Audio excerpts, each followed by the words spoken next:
I'll tell you what, quite a hearing last night. And I will say, Cipollone did exactly what Cipollone could do last night. And if he couldn't, in that case, there you had Cipollone where, because of executive privilege, because he's a president's lawyer, he couldn't reveal direct communications. But he said does everything but by going, well, you know what happened.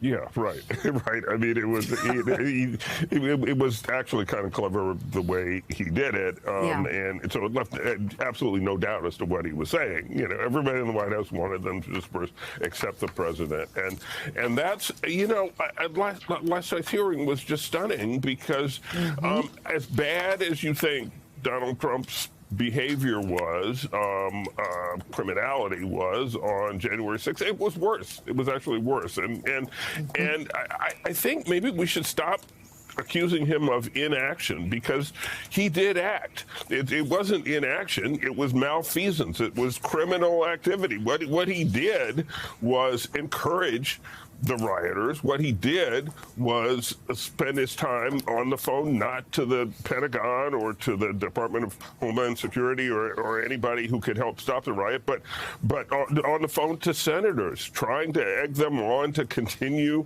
to further delay the certification of the election.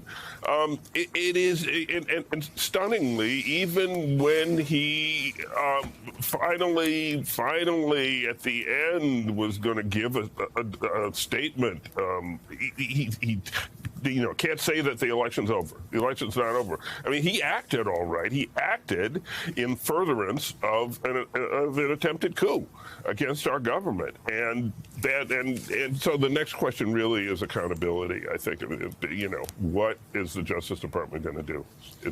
There has to be accountability, and the president has to be accountable. Yeah, oh, no doubt about it. And you are so right. There's no inaction here. This is all action.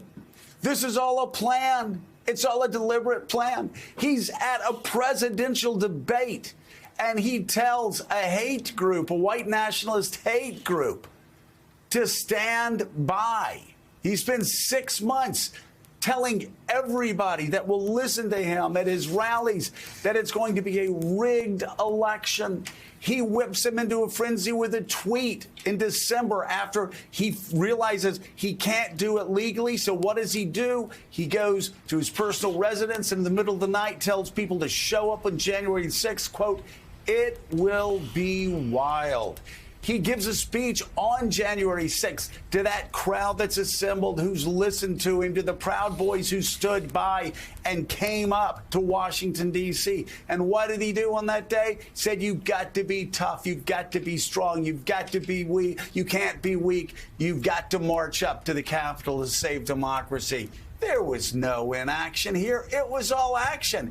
He was a coup plotter that whipped up the mob, released them, and then sat back and watched. Sat back and watched because why would he stop something that he spent 6 months preparing for?